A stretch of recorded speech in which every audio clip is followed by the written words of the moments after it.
ጤና ይስጥልኝ የእግር ኳስ ወዳጆች እንዴት አላችሁ? ሰላም ጎሳይ ነኝ። ለቻናሉ አዲስ ከሆናችሁ ሰብስክራይብ በማድረግ ጀምሩ። ፕሮግራሙን ከወደዳችሁት ደግሞ ላይክ እና ሼር እንድታደርጉ ይሁን። በእርግጥ ቪዲዮችን ከለቀኩኝ ትንሽ ቆይቻለሁ። ትናንትና ግን አንድ ሌላ ቪዲዮ ለቅቅ ያለው ተመልሼ ከመጣሁ በኋላ እናንተም አብራችሁኝ እንድትሆኑ ሰብስክራይብ ላይክ እና ሼር እንድታደርጉ በትህትና ጠይቃችኋለሁ። አስተያየት ቢኖራችሁ በአስተያየት መስጫ ሳጥን ውስጥ አስቀምጡልኝ። ሁሉንም መለከታችኋለሁ። አብራችሁኝ እንድትቆዩ በድጋሚ በአክብሮት ጋብዛችኋለሁ።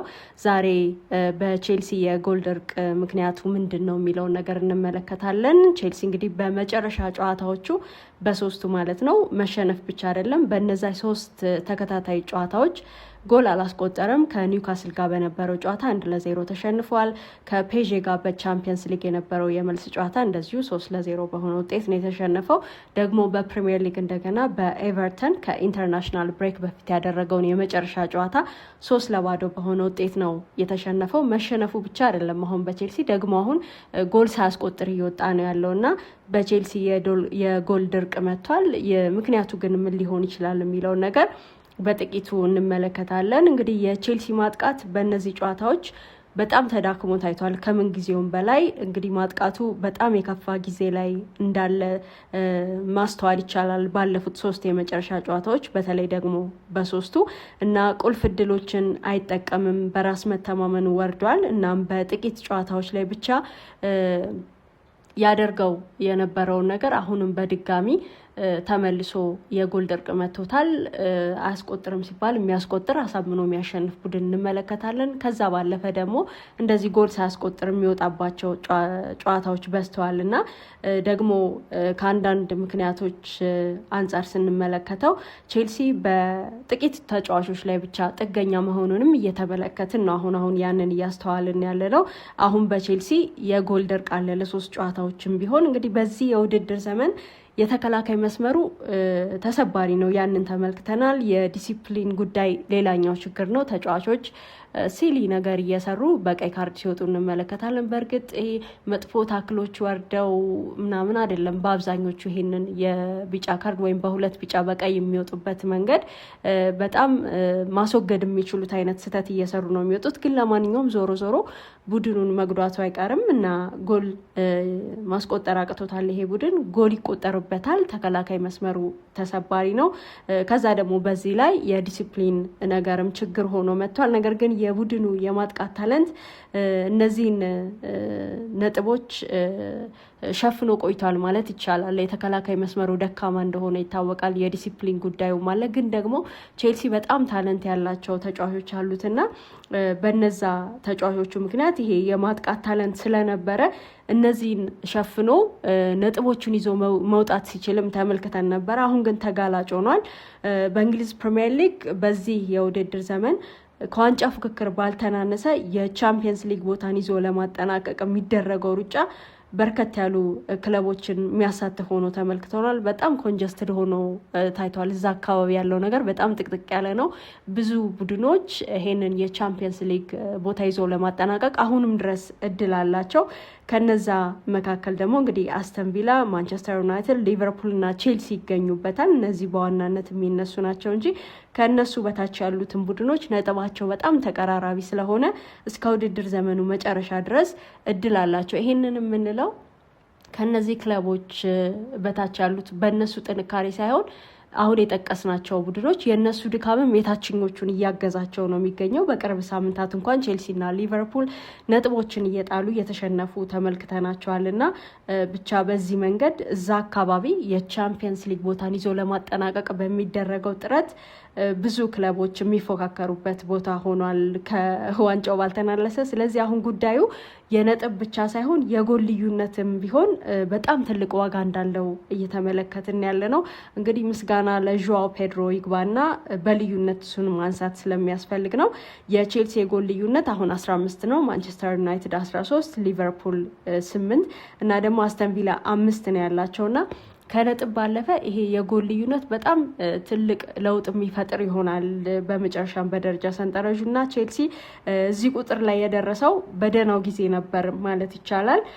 በጣም ጎሎችን በሚያስቆጥርበት በዛ ጊዜ እንዳሁኑ የጎል ድርቅ ሳይገጥመው በፊት ተሸንፎ እንኳን ቢሆን ጎሎችን አስቆጥሮ የሚወጣ ቡድን ነበር የምንመለከተውና በሁሉም ውድድሮች በተከታታይ 3 ጨዋታዎች ግን አሁን ጎል ማስቆጠር አልቻለም። ኳስና መረብን ለማገናኘት ብቁ አለመሆኑ እንግዲህ ብዙ ምክንያቶች አሉ።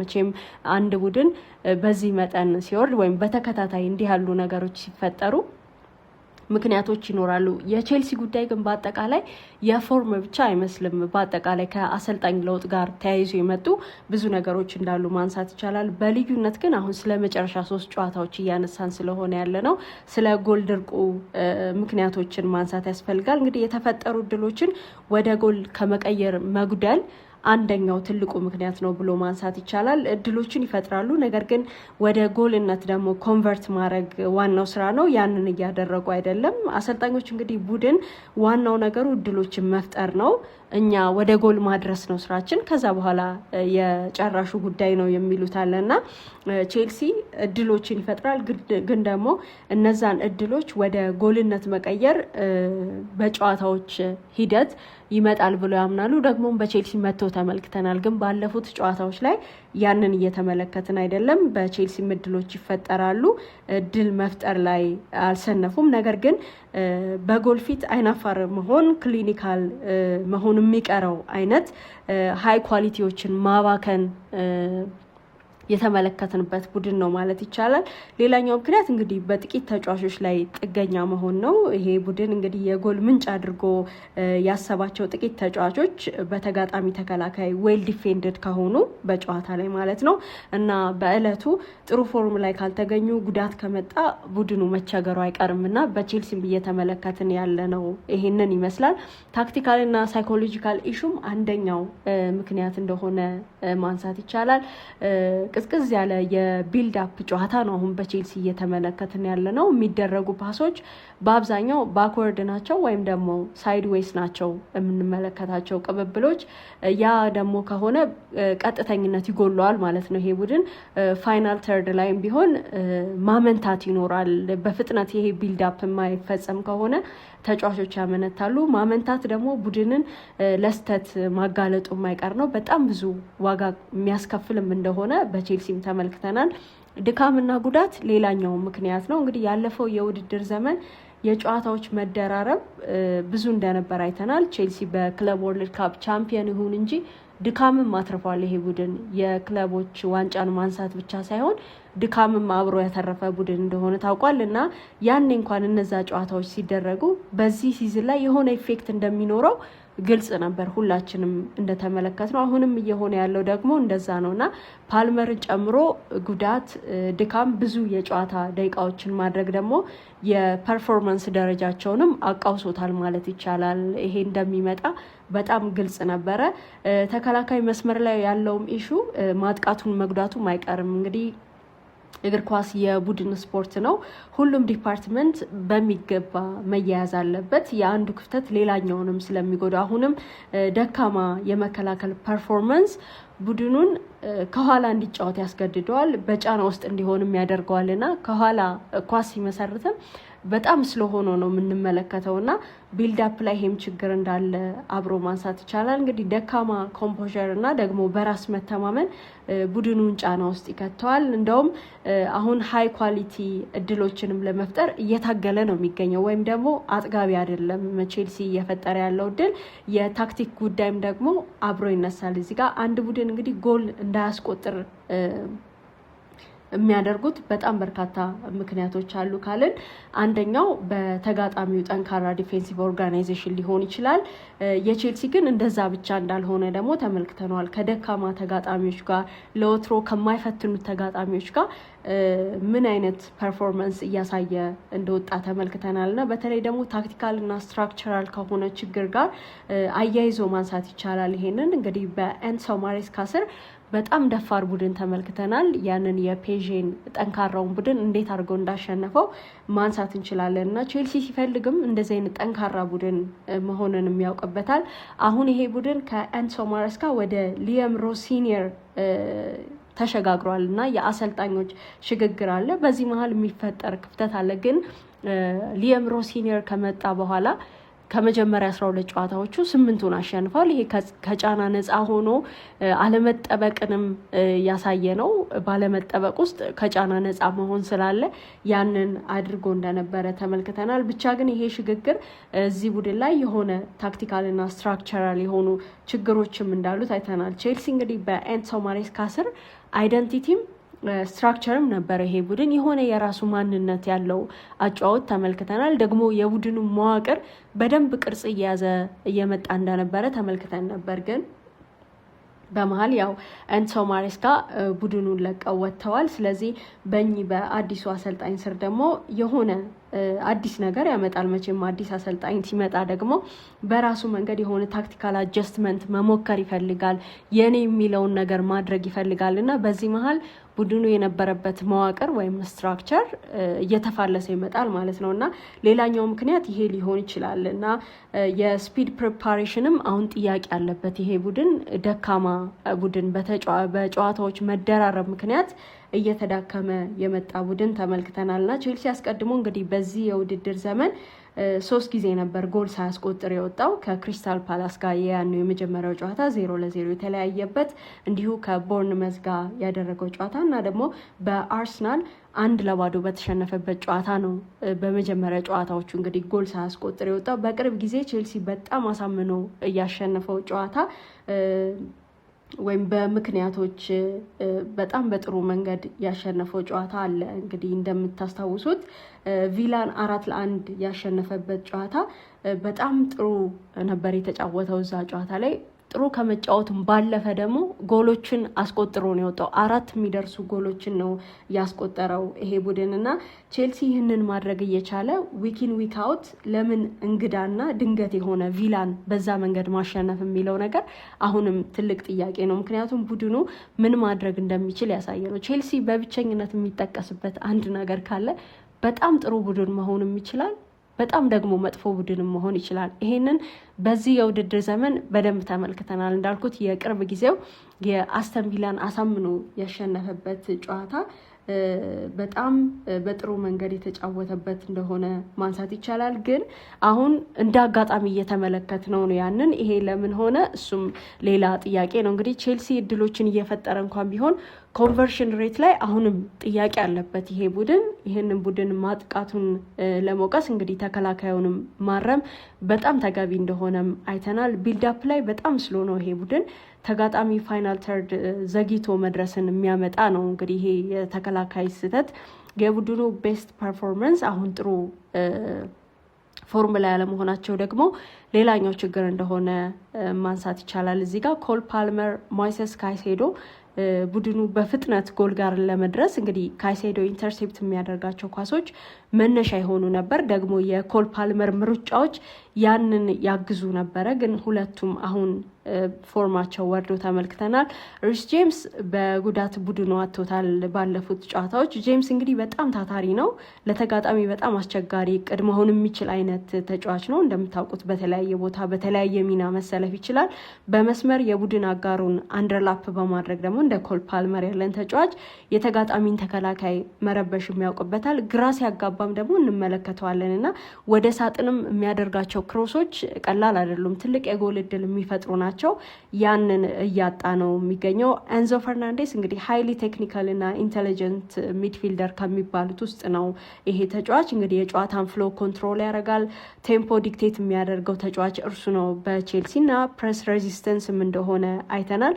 እይታው ደግሞ በጣም ግሩም ነው የዚህ ተጫዋች። ታክቲካል አዌርነሱም በጣም የተለየ ነው እና ፋይናል ተርድ ላይ እድሎችን መፍጠርም ያውቃል ይሄ ተጫዋች። ታዲያ ኤንዞ ፈርናንዴዝ ከነዚህ ኳሊቲዎቹ ጎደለ ማለት ማጥቃቱን ያዳክመዋል። አሁንም እየተመለከትን ያለ ነው ያንን ነው። ጆዋ ፔድሮን አፌክት አያደርገውም ማለት አይቻልም የኤንዞ ፈርናንዴዝ ከብቃት መውረድ እና ሰሞኑን የተመለከትነው ቢያንስ ባለፉት 3 ጨዋታዎች ሳምፕል ሳይዙ ትንሽ ሊሆን ይችላል፣ ግን ያንን የተመለከትነው ቡድኑ እንግዲህ በፍጥነት ለማጥቃት ኤነርጂ የለውም። አሁን ያ ኤነርጂ አብሮት የለም። ቀጥተኝነት በጣም ቀንሷል። እዛ ታክቲካል ስታይል ላይ ትኩረቱን ቀንሷል። ይሄ ዳይሬክትነስ ላይ ቀጥተኛ የመሆን ነገር ላይ ያ ፍጥነት የለውም። ከመከላከል ኤሪያ ወደ ማጥቃት ዞን ኳስ በፍጥነት አይሄድም።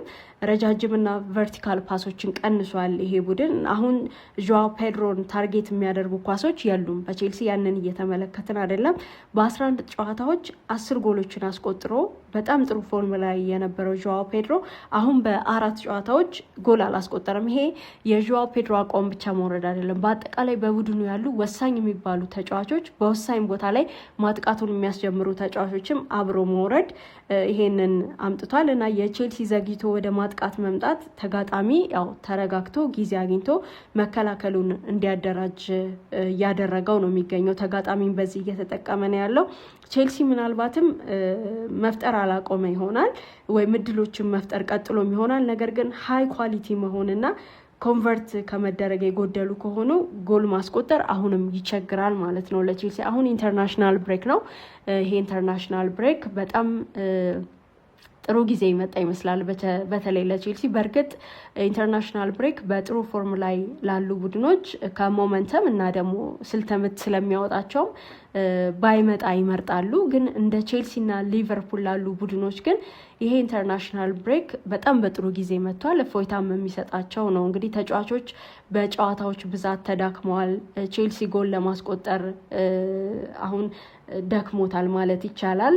ያንን ያለውን የመዘግየት በአጫወት ዳይሬክት ያለመሆን ችግር በጥቂቱም ቢሆን ይቀርፍለት እንደሆነ ይሄ ኢንተርናሽናል ብሬክ ጥሩ ጊዜ መጥቷል ማለት ይቻላል። ተጫዋቾችም ቢሆን ያው በጥቂቱም ቢሆን ከድካማቸው ለማገገም ጥሩ ጊዜ መጥቷል ማለት ይቻላል። ያን ከረዳቸው እንግዲህ ኢንተርናሽናል ብሬክ ያግዛቸዋል ብለን እናስባለን። እንግዲህ በሙሉ ኃይል ዳግም ለመጀመር ጉልበትን ለመጠገን ውጤታማ ያደረገ የነበረውን ያንን ታክቲካል ስታይል መልሶ ጥቅም ላይ ለመዋል በጣም አስፈላጊው ረፍት አሁን ላይ መጥቷል። ይሄ የማርች ኢንተርናሽናል ብሬክ አሁን እንግዲህ በዘመናዊ እግር ኳስ ወይም በዚህ በሞደርን ፉትቦል አርጀንሲና ዳይናሚዝም ዋናና አይነተኛ ጠባያት ናቸው ማለት ይቻላል። በሃይ ቴምፖ አጫወት እንዲሁ በፈጣን ትራንዚሽንስ ከመከላከል ወደ ማጥቃት ከማጥቃት ወደ መከላከል የሚደረጉ ትራንዚሽንስ እና ደግሞ ተጋጣሚን ለመረበሽ የማያቋርጥ እንቅስቃሴ ማድረግ የጎል ዕድሎችን መፍጠርና ማስቆጠር ላይ ማተኮር ይገባል። አሁን በሞደርን ፉትቦል ይሄ በጣም ወሳኝና ዋና ነገር ነው። እነዚህ ነገሮች ከአእምሮ ንቃት እንዲሁ ከፊዚካል ፍጥነት ጋር ካልተዋሃዱ ደግሞ ምንም ናቸው። እነዛን ማድረግ አይቻልም እና ተጫዋቾች በፍጥነት ሪያክት ማድረግ አለባቸው። እንደ ቡድን ፕረስ ማድረግ አለባቸው እና የቦታ አያያዝን በጥንቃቄ ማድረግ ይገባቸዋል። ይሄ እግር ከዛለ አእምሮ ከዛለ አብሮ የሚመጣ ነገር አይደለም እና በዘመናዊ እግር ኳስ ሁሉም ነገር በንቃት መሳተፍ የሚያስፈልግበት ጊዜ ላይ ነው ያለነው። ስለዚህ አሁን ቼልሲ ማጥቃቱ ላይ ይሄንን ለመጨመር አሁን ያለውን አርጀንሲና ዳይናሚዝም ለመጨመር በውድድር ዘመኑ የመጨረሻ ሳምንታትም ውጤት ይዞ ለመውጣት የቻምፒየንስ ሊግ ደረጃን ይዞ ለማጠናቀቅ ይሄ ረፍት ጥሩ ጊዜ ወይም ምቹ ጊዜ ነው ማለት ይቻላል። እንግዲህ ሊየም ሮስ ሲኒየር አሁን ጫና እየመጣባቸው ይመስላል። ግን እስከ ውድድር ዘመኑ መጨረሻ ይሄ ቡድን አብሯቸው እንደሚቆይም እየተነገረ ነው ያለው። እሳቸውን በአስተያየታቸው የቼልሲ እቅድ ወይም ቅድሚያ የሚሰጠው ነገር የቻምፒየንስ ሊግ ቦታን ይዞ ማጠናቀቅ አይደለም ሲሉ ነው የተደመጡት። ይልቅስ ቡድኑ ለረጅም ጊዜ ኮንሲስተንት ሆኖ ፐርፎርም ማድረግ የሚችል ስለ ረጅም ጊዜ እቅድ የሚያስብ ነው ሲሉ ነው የተናገሩት። በእርግጥ ኤንሶ ማሬስካም ሲመጡ ይሄን ነበር የተባለው። ከቡድኑ ጋር ጥሩ ጊዜ እያሳለፉ ይገኙ ነበር። ቡድኑ በደንብ ኤክስፒሪየንስ እያገኘ የራሱ የሆነ አይደንቲቲ የራሱ የሆነ ስትራክቸር ይዞ እየቀጠለ ሳለ ነው እንግዲህ ከኤንሶ ማሬስካ ጋር የተለያየው ይሄ ቡድን። አሁንም ሊየም ሮስ ሲኒየር ከመጣ በኋላ ቡድኑ ከጫና ነፃ ሆኖ የመጀመሪያ ጨዋታዎችን ማሸነፍ ይችል ነበረ። በእርግጥ የውድድር ዘመኑ ሲጀመር የቼልሲ እቅድ በድጋሚ የቻምፒየንስ ሊግ ቦታን ይዞ ማጠናቀቅ ነበር። ግን ያ አሁን ችግር ውስጥ ያለ ይመስላል እና ሊየም ሮስ ሲኒየርም ከቡድናቸው ላይ ይሄንን ጫና ቀለል ለማድረግ ሲሉ ይሄንን አስተያየት እየሰጡ ይገኛሉ። ያም ሆነ ግን የቼልሲ እቅድ የቻምፒየንስ ሊግ ቦታን ይዞ ማጠናቀቅ እንደሆነ ከዛ በታች ከሆነ በቃ አንደር ፐርፎርም እንዳደረገ ነው የሚቆጠረው ወይም ደግሞ ከስኬቱ እንደጎደለ ነው የሚቆጠረው እንጂ ልክ አሰልጣኙ አሁን እንደሚለው ሊየም ሮስ ሲኒየር እያነሳ እንዳለው ያ ፕራዮሪቲ አይደለም። የቻምፒየንስ ሊግ ቦታን ይዞ ማጠናቀቅ እኛ ቅድሚያ የምንሰጠው አይደለም። አሁን እስከ ውድድር ዘመኑ መጨረሻ ጥሩ ቡድንን ይዞ ስለማጠናቀቅ ኮንሲስተንትሊ ፐርፎርም የሚያደርግ ቡድን ስለመገንባት ነው የማስበው ሲሉ ነው አስተያየታቸውን የሰጡት። ለማንኛውም ግን ይሄ ኢንተርናሽናል ብሬክ ለቼልሲ መልሶ ወደ ቀደመ ጥንካሬው የሚመጣበት ከሆነ በጣም ጥሩ ጊዜ ላይ መጥቷል ማለት ይቻላል። ለቻናሉ አዲስ ከሆናችሁ ሰብስክራይብ ማድረግ እንዳትረሱ። ፕሮግራሙን ከወደዳችሁት ደግሞ ላይክ እና ሼር እንድታደርጉ ይሁን። አስተያየት ቢኖራችሁ በአስተያየት መስጫ ሳጥን ውስጥ አስቀምጡልኝ። ሁሉንም እመለከታችኋለሁ። አብራችሁኝ ስለቆያችሁ እጅግ አድርጌ አመሰግናለሁ።